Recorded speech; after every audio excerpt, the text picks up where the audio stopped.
Berserk just can't seem to catch a break with less than mediocre adaptations.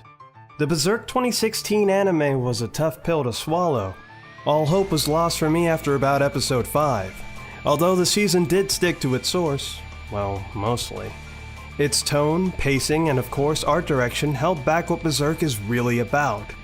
It painted a bad message to newer faces. It's not all about guts fighting things until they die and nauseating panning shots, although that is usually the main course for the eyes when you read the manga.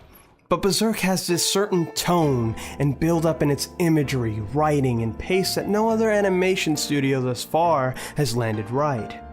But I'm not here to bash or make fun of the newest anime adaptation because man, it's just way too easy.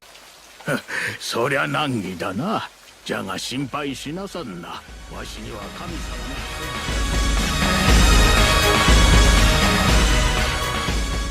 On the video game side of things, we finally get a new Berserk game and I finally get to play it.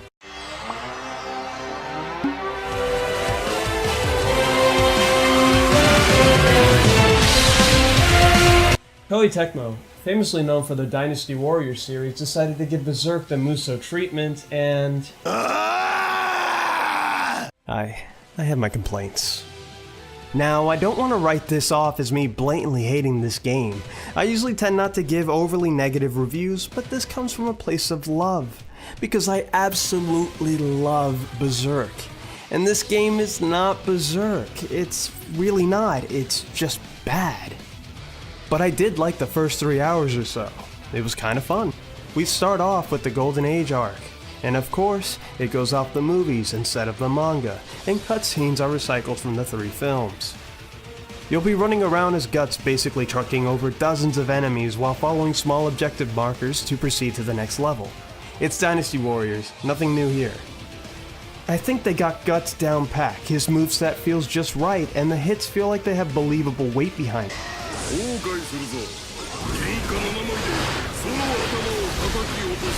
Even though you're tossing humans several feet in the air, which is more believable during the fantasy arc, but not really the golden. Now a quick little background segment to anyone that's new to the Berserk series. This is Guts, an orphan taken in by mercs. During his childhood, he was shown and felt things no kid should ever go through. Growing up, this gave him trust issues, but he had the ability to fight and protect himself, and carry huge swords. He finally met a group of people that he could finally trust. This is Griffith, the leader of the Band of the Hawk. And now that I think about it, if we're gonna go by the name of the game, I should refer Guts as Berserk and the Band of the Hawk. This is Casca, an eventual love interest of Guts and is probably one of the best female characters in the series. Griffith has a dream of becoming the powerful ruler, and eventually with power comes terrible outcomes. And all that trust is yet again lost. Also, Guts loses his eye and arm, Casca is now a traumatized potato, and Griffith is now an almighty being.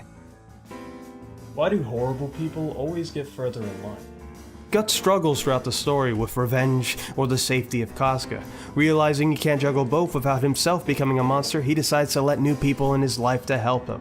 And I think these guys are here to stay, and I hope nothing worse happens to them because they are all precious characters.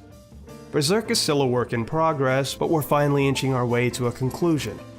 Now, if you ever want to start Berserk, please just read the manga, it's the best source.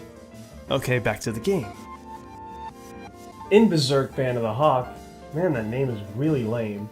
You get your game modes. You got story mode, free mode, and endless eclipse mode. Free mode is useless until you've dedicated enough time to its campaign mode. For most of the campaign, you'll be playing through the perspective of Guts. He is our main focus after all. The way the missions are presented is really all over the place and can be a little hard to follow if you have no prior knowledge of the series. This is a fan service game.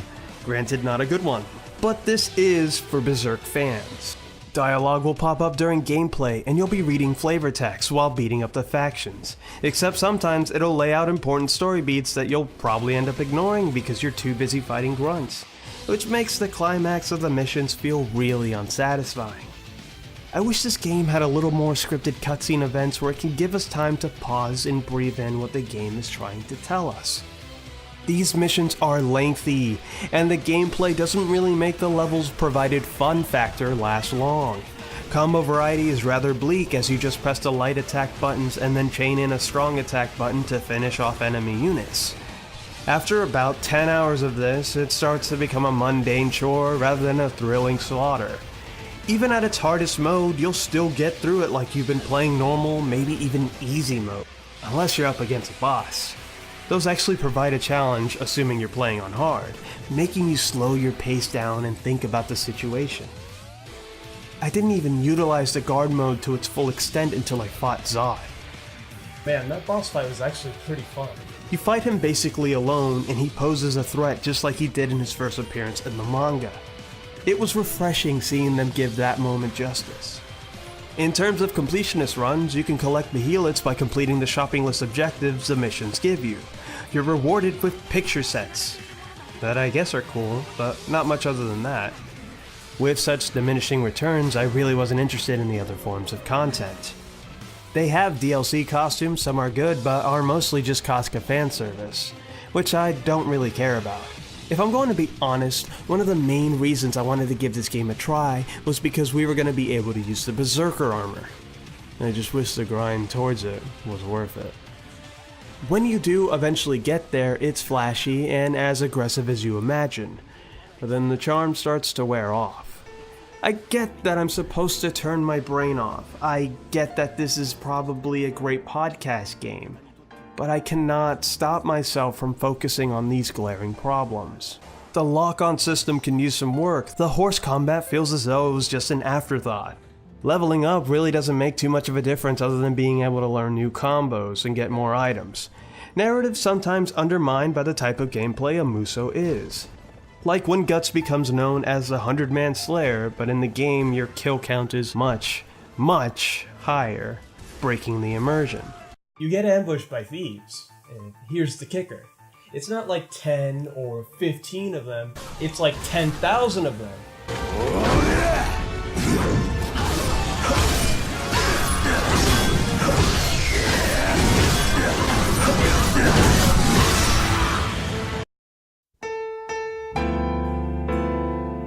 I'm not sure Dynasty Warriors was the right choice to represent Berserk, but it's a Berserk game nonetheless. Hacking and slashing and playing as some of the main characters of Berserk make this game easier to digest. The game spans all the way till we depart and sail on the boat. There is a merit of love put into this entry, and you can see it in the character design and attention to detail and the fun boss fights. We're given a good adaptation, but in the skin of a game series that just doesn't mesh well. Usually, when I think of an almost perfect Berserk game, I like revisiting Capcom's Dragon's Dogma.